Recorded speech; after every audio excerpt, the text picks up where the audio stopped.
Hello. Hi. Hi. This is Catie Boles-Finley, producer.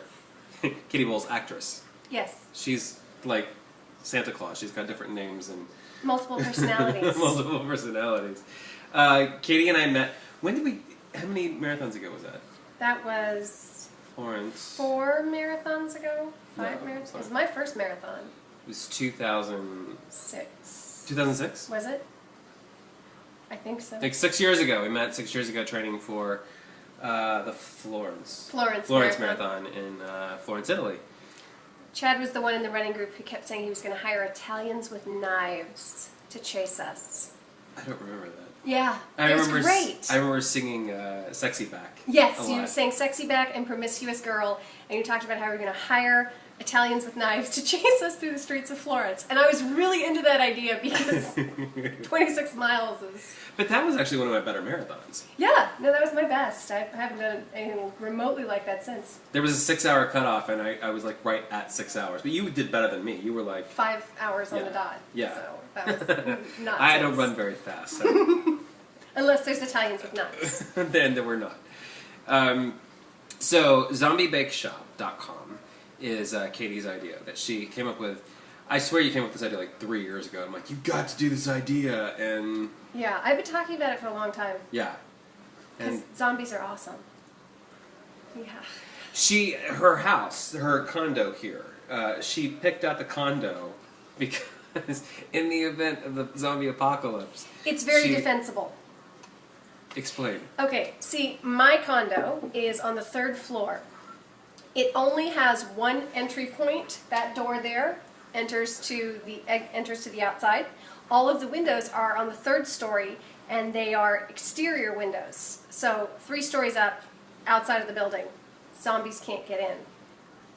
We have a cage on the door. I'm not on purpose. It was the screen that came with the door. It's one of those security doors. If there was a zombie apocalypse, it would be very defensible. But that is not why I actually bought this condo. I didn't realize that till afterwards, and then I was like, it's meant to be. And you were talking about the courtyard and how you could shoot with rifles. Well, the building itself is, there are 2 entry points to the center of the building. There's at the main entry, which is a big, probably like, 20-person across entryway, and then there's a 1-man entryway at the back. So if you could seal off those 2 entrances, you could actually turn this whole building into a fortress. If there was a zombie apocalypse. In fact, you could turn our entire complex into a fortress. But you'd have to, start small. We start with this apartment, then clean out all the zombies on the 3rd floor, and then you move your way down and you block off the entrances, and then you expand your territory until you're in a zombie-free zone. And I feel comfortable knowing that Kathy Weiss is just like a couple blocks away from you as well. She lives like 4 blocks that way. She could come. And the zombie apocalypse will start in the valley, so. Undoubtedly, it will start in the valley. 9th circle of hell. Right. So, and we worked together at a hotel, which gave me a lot of ideas about how to kill people. At 3 in the morning. 3 in the morning. When people want towels, you think of ways you want to kill them. Especially if they're naked and asking for towels at the front desk. At the front desk, yes. That happens sometimes. Hades. Read into it. You'll figure out what we're talking about. Manhattan Beach, Hades. That's all we'll say. So, we have this little website. It's the beginning of it is up and running now. It's in its infant stages. Katie, how many shorts do you have on there right now? Currently, there is 1 short on the website, 1 zombie snack. Explain. So it's Zombie Bake Shop. So at Zombie Bake Shop, you can get zombie snacks. A zombie snack is a 1 to 5 minute short film about zombies. It's a self-contained little shorty, and it's meant to just give everybody a fun picture into what it would be like after the zombie apocalypse. So it's not like a full zombie film. It's literally just little snacks. And you have rules. There are rules. The zombie genre in general, people make things up as they go along. They make up their own rules. So we've taken pretty much the best of the rules. No. And except for when I have an idea that's like, no, you can't do that. No. But, so, yeah, which is that zombies have no higher brain function. They can't talk, they can't reason, they don't pick up tools, they don't pick up a hammer and bash you on the head with it. They just try to eat you, bite you, infect you. Their prime directive, a zombie's prime directive, is to spread the infection. The infection is what is fueling or is basically animating them after death. They're infected, they die, they reanimate, they become a zombie, they spread the infection. More zombies until we are. And you're feeling on brains. Oh, about zombies. Brains. No, zombies. Well, seriously, have you ever seen a zombie movie where someone's actually gnawing on someone's head? It's a funny joke. But come on, have you ever seen a zombie like... No, that's not. No. Yeah. No. Yeah, everyone always makes that joke about zombies eat brains. Where did that But come come on. from? Who knows? I think there have been zombie movies where the zombies do speak and they say brains. Huh. But I've never seen a serious zombie film where the zombies are trying to actually get at someone's brains. But if you want to kill a zombie, you destroy their brain. So that could be where that came from. Blow to that. Shoot them in the head, smash their skull. And she has, as of now, whenever you're watching this, there's, you said 2 that are up right now? I'm on cold medicine right now. So There is one zombie One. snack on the website right now. There is a link on the Project Phoenix blog to the episode 1 of Project Phoenix, which is what we're working on. Project Phoenix is its own little web series within the site. So it's about the origin of the infection. It's follows a team who's kind of in the know. They know what's going on. They know where this all came from, so they're trying to stop it. But of course, it's zombies, so inevitably there's going to be an outbreak, and hell's going to break loose. And the series is not. All of her other shorts are not about Phoenix. They're all completely different stories. There's no real. They're just little individual films. It's the same universe. It's like a channel. Same zombie universe, but yeah, it's zombie TV. And eventually you want to get into possibly like setting up where you'll take in other people that might want to make a zombie film eventually? Yes. Well, currently we are accepting submissions, scripts, and ideas to be developed for zombie snacks. There'll be another area of the site called Zombie Smorgasbord, where if you want to shoot a zombie film and it doesn't necessarily adhere to the rules of the universe of zombie snacks, you can send it into the Smorgasbord. We're going to have zombie merchandise. We're going to have items that you might need to prepare for the zombie apocalypse, certain weapons, not real weapons, but you know. We would give tips on how to dress yourself in the zombie apocalypse. Bare arms are a big no-no, because then you get, bites, infection. We would have fitness for the zombie apocalypse, because it's very important. You have to have core strength, upper body strength.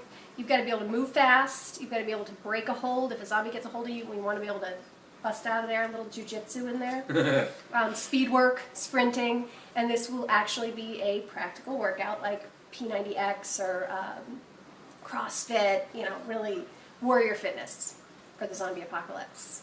So it'll be your one-stop zombie shop. And you have to check out now, between now and, because we've only got 3 days left of funding for Project Phoenix, and we're kind of a ways off at this point. So we might be selling some merchandise like zombie bath salts. Yes, absolutely. We're talking about possibly selling our bath salts.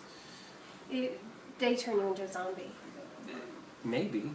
Or they protect you from zombies. Or they protect you. It's yeah. Sure. But you don't sell any food. No, there are no cakes, no cupcakes, no cookies. No, we will teach you how to make... She is an amazing baker. Scones. We will teach you how to cook in the zombie apocalypse, because you won't have things like milk and butter and eggs. So if you wanted to learn how to make brownies from black beans and brownie mix, because you might have those in your house. They're delicious, I swear, I swear. Post-apocalyptic cooking. So we'll have our own little post-apocalyptic cooking show. Yeah. Because everybody needs that. When is the next short going to be ready? Do you know? The next short, we're looking at end of the summer. We've got something coming out. We're shooting something this month. There's a couple of things in post-production right now, so within the next 2 months we're going to have a bunch of stuff coming out, kind of like a wave.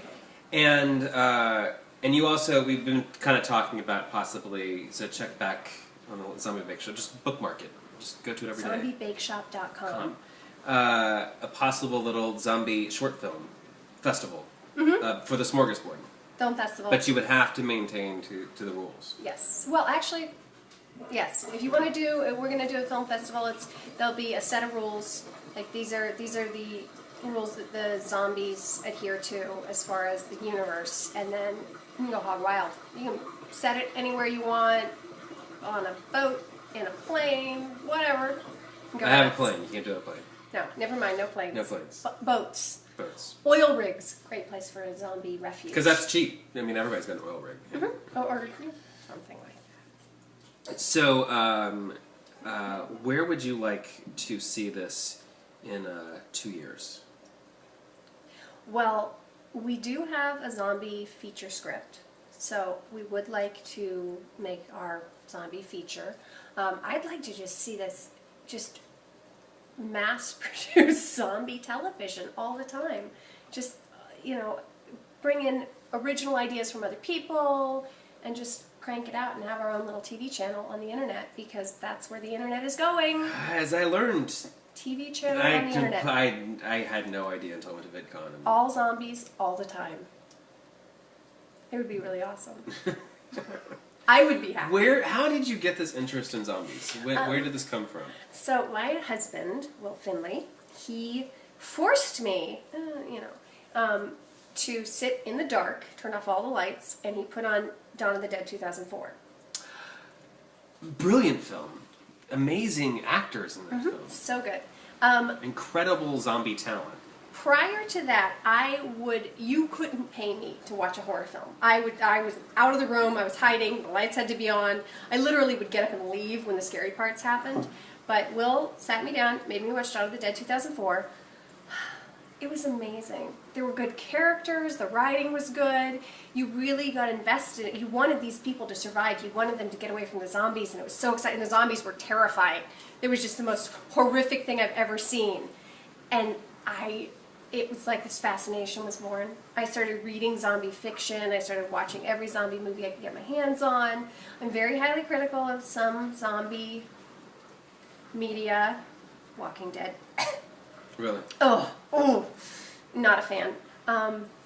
Great zombies, great production value. Some aspects of that show are awesome, but I have nitpicks. Like what? Their casting is Their characters are Oh. Their story is They rip off all the good zombie stuff, but not in a way that you could say is an homage, but more of a way that's kind of like, that's a rip-off from 28 Days Later. Seriously, right there, full-on rip-off. It does not meet my standards. We're going to make better zombie television than Walking Dead. That's good. That is my aim, is to make better zombies than that. So, I had the extreme honor of being in. Am I called it? It was Dawn of the Dead, right? That was what Dawn of the Dead. I was in Dawn of the Dead. Oh my god! I can't wait till I'm better, and it's in my throat, my lungs, and I was in Dawn of the Dead. I was working at Central Casting at the time, and I got the phone call. I was at the gym. It was in the middle of the summer, and I got the call. I was in the features department, and all of my TV shows were on hiatus. I don't think I had anything going at that point, and I got a call. It was like, they need you over at Universal right away to meet with Zack Snyder. So I left Gold's, and I just had a tank top on and shorts, and they said, I haven't showered. Go right now. It's fine. Works for zombies. Yeah, and so I walked in, and I met Zack Snyder, who was so nice, so kind. So talented. One of the kindest directors I've ever met. And at the time we were doing marathons, so I had my little 30-inch waist, and I was very skinny. And I walked in, we talked, they showed me parts of the film, they showed me the opening of the film, and they said, so they were re-shooting the tail end of the movie, which was the scene when the boat pulls up to the end. And was like, great. And I said, so what are we looking for? And they said, well, we're looking for really, really emaciated people because this is stage 3. They refer to it as stage 3.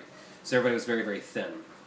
So we held these open calls, and so I said, well, great. So what are we looking for? And they said, well, like you, like we're looking for you. And I was like, awesome, thanks. You think I'm skinny? So That's a compliment. yeah. So we held these open calls, and I probably had like 200 or 300 people in LA come to the open call, and it was at Central Casting.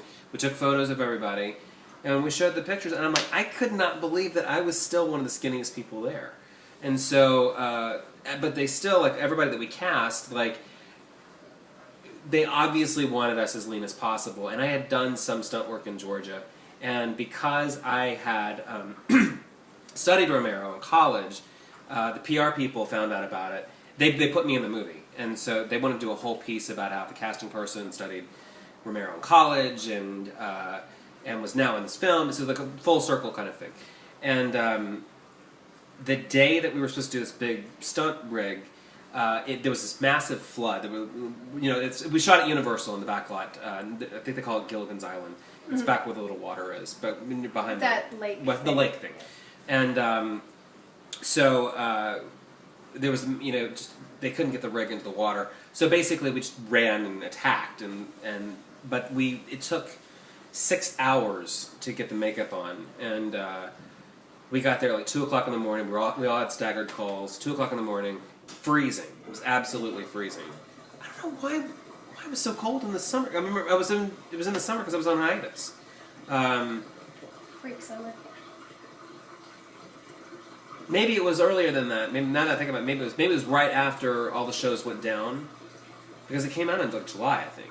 Sorry, I'm rambling now. Anyway, so they were waiting on us. Like once we got made up, we went down, we shot the scene, and we were done in like 3 hours. That whole scene took less than 3 hours to shoot because Zach moves that fast.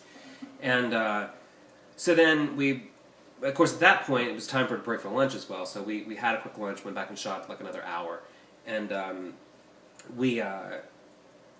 they were going to go through the whole process of taking the makeup off of us. I'm like, I just have to get home. Like I'm so tired and grumpy. So I'm driving home with this gunk in my hair, and they put coffee grounds. Like if you leave coffee out, that was what. Like grainy. It didn't grain, like sludge. Ooh. Is what they. So it was like all in my hair and all down my face, and sprayed all over our bodies. And I remember the thing about they wanted us to be as thin as possible. So I was taking Bikram yoga for like 2 weeks every day, like trying to get as lean as possible. And then when I showed up in wardrobe, they stuck me like a sweater and like pants. I'm like, I could have like had a cake and nobody was going to be able to tell. And so I got home and I'm scrubbing and scrubbing and scrubbing, and this crap was not coming off of me. Oof. And so I remember calling a friend of mine who had worked on Pirates of the Caribbean, and what they used to get all the makeup off of this. I remember them saying there was like some weird household thing. I was like, what was it? Was it Comet? Was it 409? And I called him. He's like, no. It was Edge shaving gel. Shaving gel. That's what. And as soon as you put that on, I don't know what's in the shaving gel, but it came right off. Probably gets blood out too. Good to know. As we're sitting here, you can't see right now, but there are 2 buckets of blood. One says thick and one says thin. Fake blood. It's just fake blood. What is it? Did you make it yourself? Will made it. Will is our practical effects department. He made a man-sized puppet that we could run over with a car. That's that true. actually could walk and move. He made 2 very large buckets of fake blood, which currently live in my kitchen because where else are you going to put them? He did all of our, we had a gunshot through a newspaper smoking, and he made that smoke, and but he made these the wooden. Yes, for boards for boarding up your windows. It looks like boards, but it looks exactly like, and we used them actually in the pilot project. You can't really see them, but they were used against the wall. Mm-hmm. Yeah, so he pretty much he's our art department, our practical effects department. Very creative. So he's working on some stuff for our next big thing. So you want to tease it? How many people do you have in the cast? of the next one? Oh, it's yeah. Okay, never mind. just one. It's one lonely little person. But there might be somebody from Phoenix Possibly involved. Yeah, oh yeah. I like to sit in my kitchen and dream up ways to bludgeon zombies to death. I like to sit in my kitchen and think of ways to bludgeon people. Zombies! She bludgeons zombies, Dead I bludgeon people. Zombie. There are a lot of things in your kitchen that could be used as a bludgeon. Just look around your kitchen. Because in the zombie apocalypse, probably one of the first people you're going to have to bludgeon is someone near and dear to you. So know what handy household implements you could use. I mean, it's a very harsh reality of the zombie apocalypse. You will likely have to put down someone that you have affection for. They're zombies. Zombies. So that's our video. Go to zombiebakeshop.com and follow at zombiebakeshop. On Twitter. And through zombiebakeshop.com, you can get to the Indiegogo campaign for Project Phoenix, which is going to be on Zombie Bake Shop. So go donate, because we need money. We need money. And thank you.